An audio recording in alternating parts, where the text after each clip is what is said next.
Madam Speaker, thank you for letting me take after a teacher. As you know, I am a son of a teacher myself. Speaker, these days sections of the media in this country call me the embattled Secretary-General of ODM. And the matter that is before consideration this morning on the Senate is part of where my problems began. You know, Speaker, on the 22nd of July 2025, I appeared on one of his popular shows on Citizen TV and declared a very famous MOU dead because I was growing continuously exasperated at the pace or lack thereof of implementation of that MOU. One of the critical things or provisions of that MOU, Honorable Speaker, was that a promise was made to my party and my former party leader, the late Honorable Raila Odinga, that in fact, because ODM believes in devolution and we call ourselves the party of devolution, that in the financial year 2025-2026, we were expecting that counties would receive 450 billion Kenya shillings in allocation. Speaker, I ran into a lot of problems on the floor of this House during debate in March of this year after the meeting that happened at KICC that sought to extend that MOU. And I remember saying on the floor of this House that I was extremely embarrassed. I was extremely embarrassed that my colleagues in this House were present at KICC clapping and ululating when the head of state was saying counties are going to receive 450 billion Kenya shillings, and yet we could not see the money. In fact, my senior, the senator from Narok, the Honorable Edamo Lekina, almost, he almost skinned me alive. But here we are now. I want to make it clear, Honorable Speaker, that my entire tribulations and trials in the ODM party are because of my continued insistence on implementation of the promises that were made by none other than the head of state to the family of devolution, to the ODM party, and most significantly, to the late Raila Amolo Odinga. Honorable Speaker, what is most embarrassing is that Baba is being betrayed by his own people.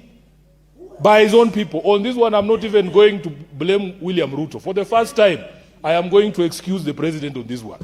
We thought as members of ODM that after we have the head of Treasury coming from ODM, and he's a former chairman of ODM, shame on you, Honorable Mbadi.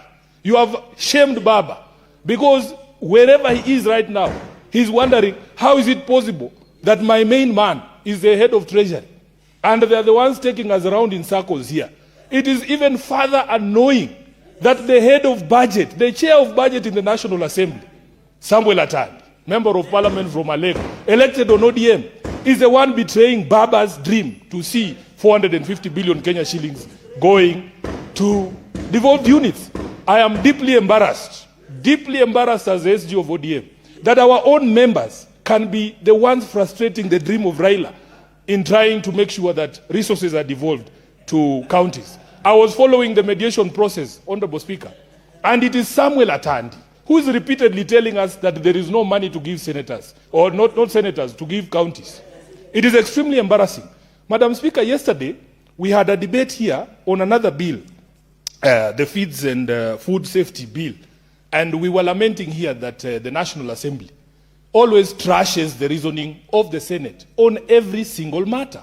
So, Madam Speaker, I look at this report of the Mediation Committee, look at the reasoning of the National Assembly as to why we cannot be given 450 billion as a family of devolution. They have given two reasons there. At paragraph 7 of that report, Honorable Speaker, you will see that they are saying revenue shortfalls. They have given revenue shortfalls as one of the excuses.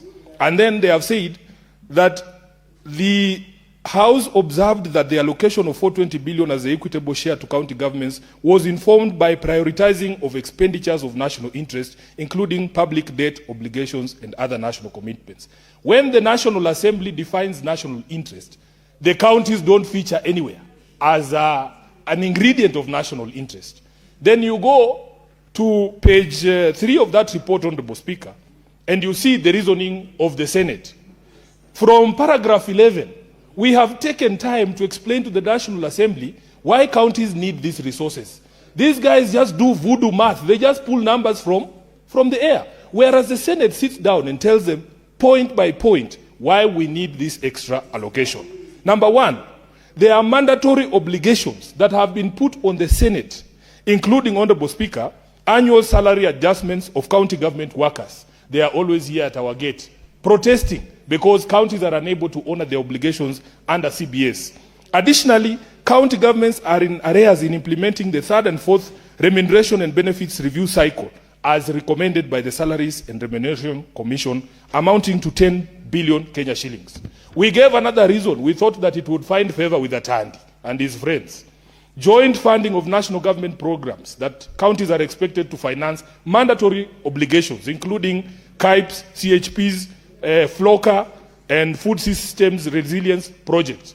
Speaker, I heard the senator from Narok during his submissions saying, oh, counties have to find a way to accommodate national government when it comes to some of these projects, the counties that need these KIPES. Mr. Speaker, Madam Speaker, sorry, we have members of the County Public Accounts Committee in this House. We have had governors, such as the good governor from Makueni, the Honorable Mutula Kilonzo, appearing before us and telling us that in Makueni they specifically told the national government that they did not need that county aggregation and industrial parks.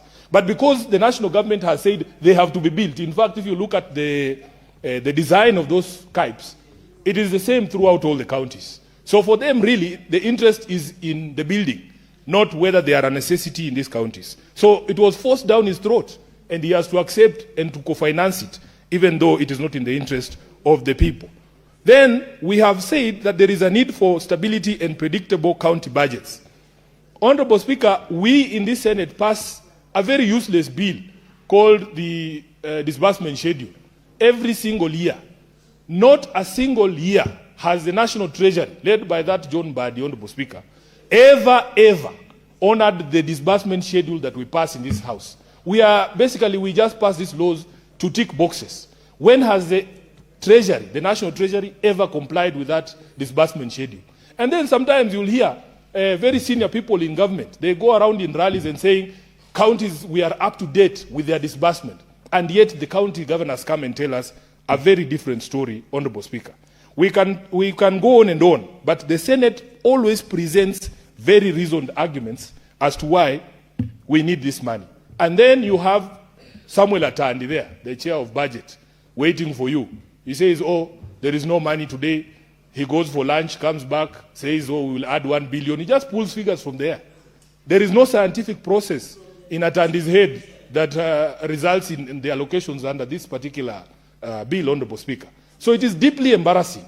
And I want the people of Kenya to know that the people who are betraying the dream of devolution are members of ODM. They are the ones betraying the dream of devolution. If Samuel Atandi, as the chair of budget, put his foot down, and he comes from Siaya, he passes by Raila's grave every day. Can you imagine, Honorable Speaker? This is somebody who comes from Siaya. He calls himself Baba's child. In fact, I was seeing on social media, even the DJs who perform at their events are not being paid. And I want Atandi to see me on TV there. If he doesn't pay that DJ by the end of this week, he will see that DJ in Thika, because Nitalinda huyo DJ. It is embarrassing, deeply embarrassing, Honorable Speaker. They even go around crying that, oh, the national government has refused to pay ODM the 12 billion shillings that is owed under the political parties fund. You are the ones in charge of the basket. You are the ones in charge of the basket. It's like you going home, Honorable Speaker. You are the one who has the basket, and you can't even put aside some flour for your own children. They are looking at you giving other people money, and your own children are starving. You are the ones in charge of the basket, Atandi, and Honorable Mbadi. For heaven's sake, you are embarrassing us as a party. We are embarrassed. Instead of crying like the rest of us here, why don't you just take the money and put it in the budget? And then they tell us that there are shortfalls in revenue. Honorable Speaker, I will not tire in saying how much embarrassed I am as a Secretary-General of ODM. The National Assembly, Honorable Speaker, uses 4 methods to deny counties money. The first one is the base amount that they use to calculate the revenue. Article 203 of the Constitution, sub-article 2, says that in every financial year, counties should not receive less than 15% of the revenue that has been received, audited, and approved. Now, what they do is they ensure that they are never up to date. They are never up to date with the audited reports. We here in the Senate, the County Public Accounts Committee, of which I'm a member, is proudly chaired by a member of ODM who understands what ODM stands for, the senator from Homa Bay, Moses Kajwang. We in this House have already adopted, and we did adopt, Honorable Speaker, the last year's financials, Honorable Speaker, the audited accounts of counties.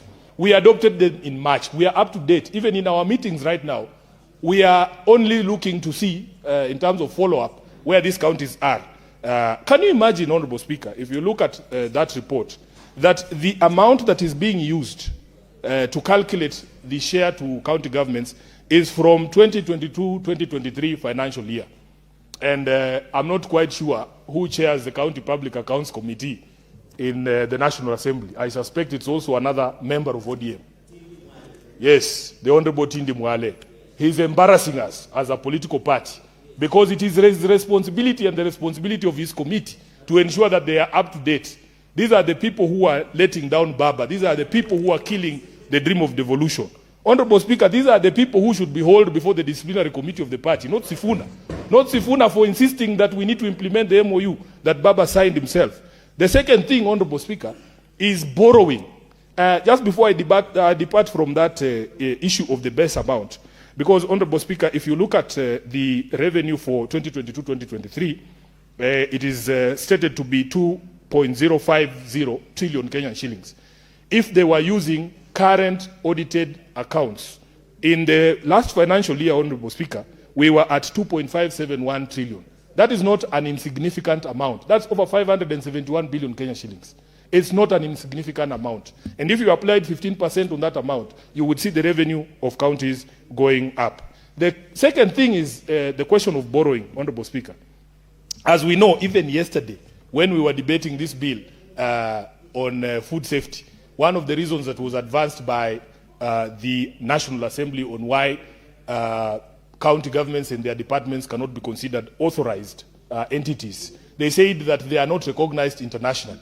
Now, when it comes to borrowing in this country, the only level of government that is able to borrow, especially from foreign markets, Honorable Speaker, is the national government. So the counties are unable to access this. But when it comes to the calculation of the shareable revenue, first the national government takes away what they call national interest and national obligations in repayment of debt.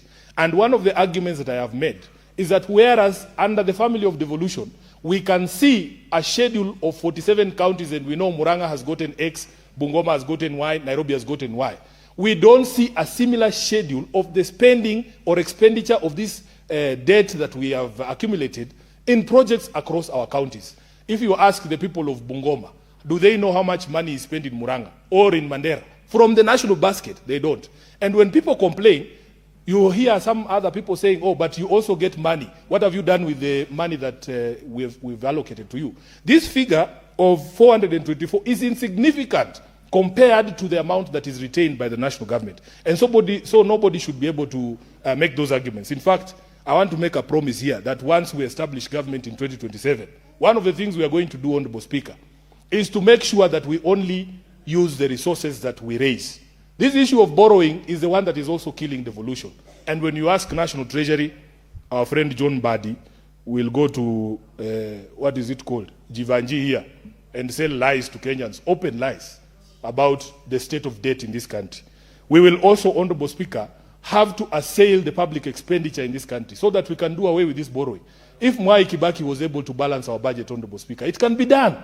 It can be done. We see a lot of wastage in this country. We see a lot of lages just being thrown around. Can you imagine, Speaker? I don't know if I can ask the Speaker a question directly, but the rules don't allow. Madam Speaker, just think, when was the last time you replaced the roof of your house? Then there is this specter where somebody replaces the roof of State House every 2 weeks because he has the money. If he doesn't like the color because it has rained and it has faded, somebody just decides, oh, we don't like the shape of the roof. That's what I'm saying. That's what I'm saying. In fact, we were discussing with one of the senators here. Madam Speaker. What's your point of order, Senator Abdul?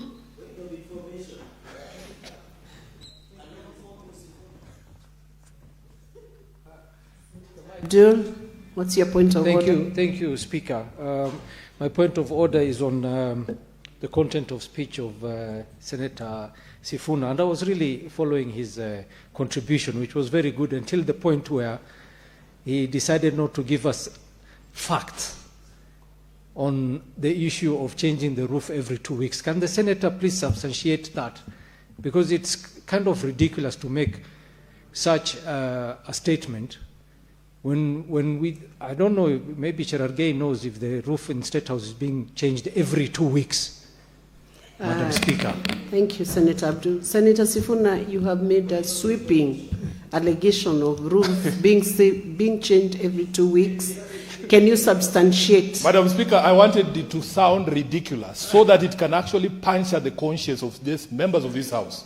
It might not be every 2 weeks. Senator but Madam Speaker, Sifuna, you may proceed yes, then to withdraw let me not say every 2 weeks, Madam Speaker, because I don't have that evidence. So can you but withdraw in the life it? of this Parliament, Withdraw that statement. I have withdrawn. Okay, proceed. Madam Speaker, in the life of this Parliament, we have seen changes to State House more than we have seen in the past 10 years. And that's the point I was making. In fact, we were joking even here in Parliament, and the members of the Secretariat of the Senate don't like me talking about Parliament. Since I came into this Parliament, that main door there has changed more times than I can remember. I mean, which senator complained about the door? We even have a new desk that I don't know if it is the Sergeant at Arms who liked that new design. But at the end of the day, Madam Speaker, Kenyans can see that there is a lot of wastage and unnecessary expenditure in the way we manage our finances. And then somebody comes and says, we cannot deal with taxation because if we are not able to tax you more, that programs will collapse. If we can reduce taxes and decide that we will go and get one Mabati roof that can last 10 years, I am sure there is Mabati that can last 10 years. I remember my mom's house, where we built it, I think 10, 15 years ago. We have never replaced a roof. I will go to that same supplier if indeed we need to buy a roof for State House. Honorable Speaker, let me conclude by discussing the question on, I'm being informed that there's also the question of flowers. I don't know if Cherargei has details, but let me address delays in release of exchequer, Honorable Speaker. This is the other way that they frustrate devolution. That we will sit here and make noise. There will be a lovely figure there. They're saying, oh, 424 billion that is coming to counties. But there is no way counties can predict when they are going to receive this money. And it is very difficult to run counties in an unpredictable fashion. If you don't know, for instance, if senators didn't know when you're going to be paid, how would you know when to settle your obligations for rent, for school fees, for the other things? So it is wholly difficult. And we place the blame squarely at Treasury, because the National Treasury behaves as if it is the National Government Treasury and not the Treasury for all of us. Lastly, Honorable Speaker, there is a refusal to devolve functions. And Senator Mungatana has taken us through many, many examples of refusal to fully devolve functions. And Speaker, I will reiterate that in fact the full unbundling of functions was one of the conditions in the expired MOU. These are the things that bring me problems, because I remind the party, I remind members of ODM that that is what Baba signed up for. We have had fights here with members of the National Assembly again, Honorable Speaker, over the road maintenance levy fund, because the Constitution only recognizes 2 levels of roads. It's national roads and county roads. We are supposed to only have 2 levels of funding. They are supposed to take care of the national highways and the trunk roads, and counties are supposed to do the roads in the counties. Can you imagine, Madam Speaker, that in Nairobi, we have KERA doing roads, Kenya Rural Roads Authority doing roads in Nairobi. Under what definition does a road in Nairobi fall under rural road? Yeah? And the Honorable Raila was very clear, because he's the one who brought these road agencies. He said they became obsolete after the promulgation of the new constitution. They need to be wound up. We will continue to defend that legacy, Honorable Speaker, even if it costs us our lives. We want people to know that we will defend the things that Mzee used to believe in, including this. With those main remarks, I refuse to support this report. The Senate committee should have done more to get us the money that was promised by the head of state. Thank you, Speaker.